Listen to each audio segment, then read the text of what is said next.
This is the Iron Will Report for the week ending May 3rd. In this week's report, Canada's first prison city.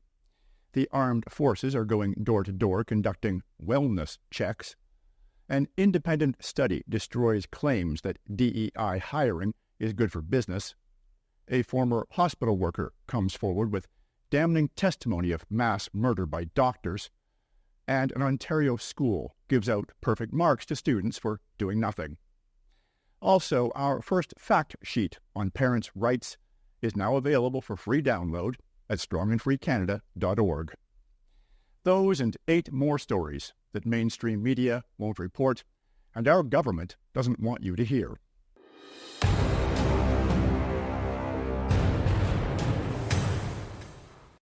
"15-minute cities are part of the globalist plan to restrict our movements, and several cities in Canada, including both Calgary and Edmonton, have official 15-minute city plans.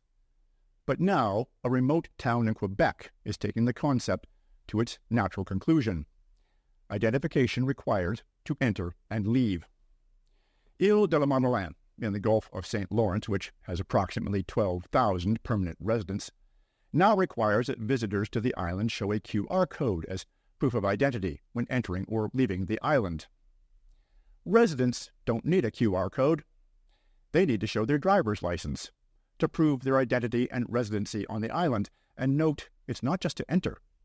Identification is also required to leave. While Ile de la Madeleine does not have kiosks that cars must pass through, as is common for many ferry terminals, they do have a single road access checkpoint right beside the ferry office. All that is needed now is a digital ID. Planning to leave the island, sir? I'm sorry, we can't allow you on the ferry. Your digital ID says your vaccinations are not up to date. After all, we can't have you spreading disease across the country, can we? Late this month, the World Health Assembly, or WHA, will meet and attempt to ram through the amendments to the WHO International Health Regulations. The entire operation is run much like a corporation, with various departments, each with their own acronym and responsible for different tasks. The WHO, or World Health Organization, can be thought of as the company. The WHA, the World Health Assembly, is the decision-making body. Think of them as the board of directors. The INB, or Intergovernmental Negotiating Body, is made up of representatives from the 194 member countries and is ostensibly the branch that provides those member countries with the opportunity to present their concerns and interests. In reality, the INB is just the sales department. It's their job to make the delegates feel like they're being listened to. It's the job of the INB's Working Group on Amendments, or WGA, to draft the over 300 amendments to the Pandemic Accord and to make them sound innocent and even altruistic, while transferring global dictatorial power to the director of the WHO. Think of them as the legal department. Where this entire totalitarian organization has a problem is that they have no enforcement arm of their own, and they know it, to such an extent that they've commissioned multiple studies to solve this problem. The power of a dictator is no good if you have no means to force people into compliance. One such study was published last year in the British medical journal Global Health. Titled Independent Monitoring and the New Pandemic Agreement, the summary makes the following 4 statements. Accountability mechanisms are used through a variety of methods across global treaties and governance mechanisms to varying degrees of effectiveness. Translation, we still haven't quite figured out the best method, so we're studying all of them. The pandemic agreement should have accountability mechanisms built into it from the start to increase the likelihood of countries complying with the obligations they sign up for. Translation, we need a way to force governments to make their citizens comply with our orders. Accountability mechanisms require reliable information flowing about the performance of state parties with respect to their obligations under the agreement. Translation, we need a way to monitor the compliance of each country. A monitoring mechanism reviewing countries' progress and their reporting should be politically, financially, technically, and operationally independent of the WHO and donors to increase the likelihood of its reliability. Translation, we need such a strong handle on member countries that they will enforce our rules of their own accord. All of this brings us back home to Canada, one of the most WHO-WEF compliant countries in the world. This weekend, in Goderich, Ontario, a town of some 8,500 people on the eastern shore of Lake Huron, the Canadian military will be going door-to-door conducting, quote, wellness checks. A statement on the Goderich town website reads, soldiers will be going door-to-door and speaking with residents to simulate what would happen if they were asked to check on the well-being of residents during an actual emergency. We don't yet know what these wellness checks will entail exactly, and quite frankly, it doesn't really matter. The important point is who is doing it. The military. Not Ontario Health. The military. Just as it was the military who distributed the COVID vaccines across the country. So, let's put the pieces together. The WHO needs the cooperation of governments to enforce their coming totalitarian dictates that may very well include digital IDs, mandatory vaccinations, and locking us in our homes. Remember Shanghai and Guangzhou in China in the fall of 2022? To get Canadians prepped for that, the government is sending enforcers to our doors to ask if we are well. And well will mean whatever the WHO says it does. And if they say that well means having taken the latest vaccine, who better to send to hold you and your family down and forcibly inject you? After borrowing a record $500 billion in February and releasing Canada's most disastrous budget in history just 2 weeks ago, Finance Minister Chrystia Freeland has signaled that she's nowhere near done her borrowing spree.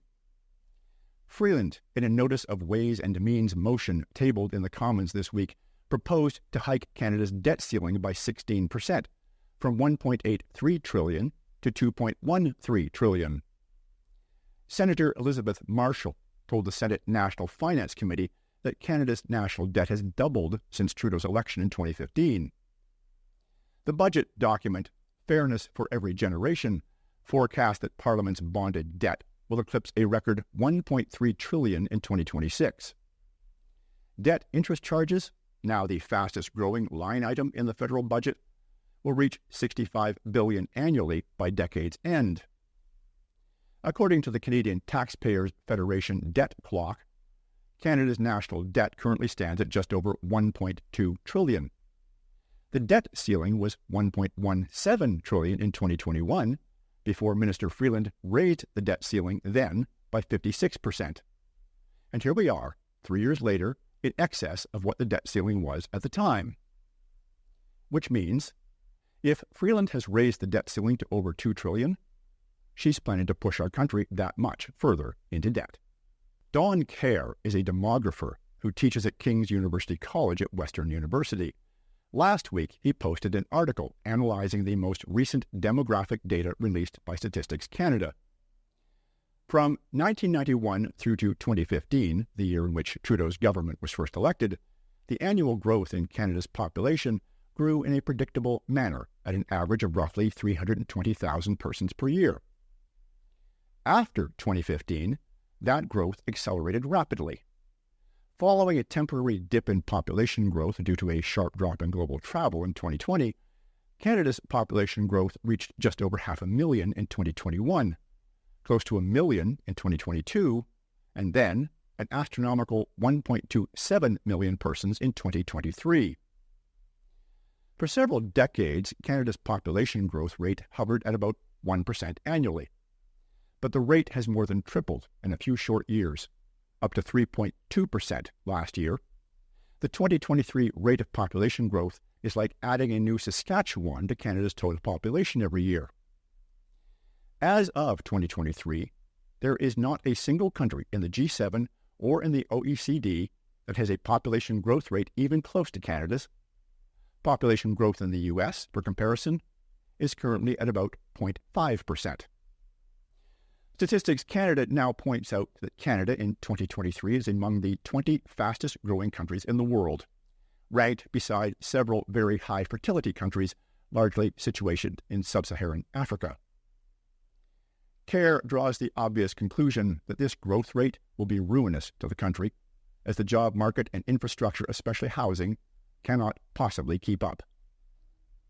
It's taken countless hours of research and preparation, but our first fact sheet is now available for download at strongandfreecanada.org.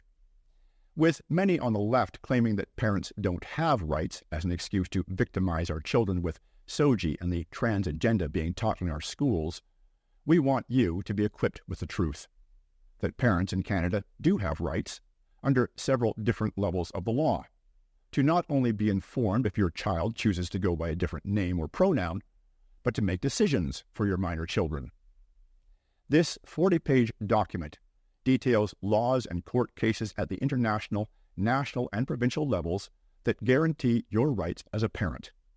In all cases, we provide you with links to the relevant laws and court cases and even explain the legalese in plain English. Available for free download, this compact PDF formatted document is printable and shareable. If you can, we do appreciate a small donation, which you can make on the same page. These donations will help us to produce more fact sheets like this one. That is all for this week's free version of the Iron War Report. If you want to help us spread the truth, please subscribe to our channel, then like and share this video. Social media algorithms promote content based upon how many followers, likes, and shares they get. So please take just a few seconds to do that and help us share the truth with others. You can also get a full access 15-day free trial at ironwarreport.com without providing your credit card information. It only takes a minute and you will be granted instant access. See what you're missing at no cost and no obligation. Many of the stories I report would get me banned on some social media platforms, which is why they're only available at ironwarreport.com. In this week's members' version of the Iron War Report, Canadians are leaving Canada in droves because they can't afford to live here. An independent study debunks claims that DEI, or Diversity, Equity, and Inclusion hiring, is good for business. How Big Pharma works through owned social justice organizations to cancel anyone who criticizes or questions their products. Calculations show that Canada's new vaccine injury budget of $36 million will be drastically short of what is needed. Shocking and disturbing whistleblower testimony exposes mass murder by doctors in hospitals during the pandemic. BC is backpedaling on decriminalizing public drug use, but Ottawa wants addicts to be able to buy even more drugs. An Ontario school gives students full marks for doing nothing. A new WEF report warns us that 98% of private central banks are now ready to go with CBDCs and just awaiting a trigger event. And the Federal Conservative Party wants Trudeauing added to the Oxford Dictionary as a verb. In interviews coming out this week at ironwarreport.com, on Sunday, in part one of a two-part interview, Dr. Rob Verkerk attempts to answer once and for all if viruses do indeed exist. In this very balanced discussion, Dr. Verkerk explains why some believe that all illnesses can be explained by the terrain theory, and why others ascribe diseases to pathogens. Then on Wednesday, in part two, Dr. Verkerk, an internationally acclaimed multidisciplinary sustainability scientist with a 40-year background in environmental, agricultural, food, nutritional, and health sciences, discusses the real damage we're doing to the environment. Not the clearly false alarmist narratives of the left, but the extensive destruction of the biosphere through toxins, 5G signals, compulsive sanitization, GMOs, retroviruses, and gene editing. And Rob conjectures on just how close we might be to a catastrophic ecological disaster.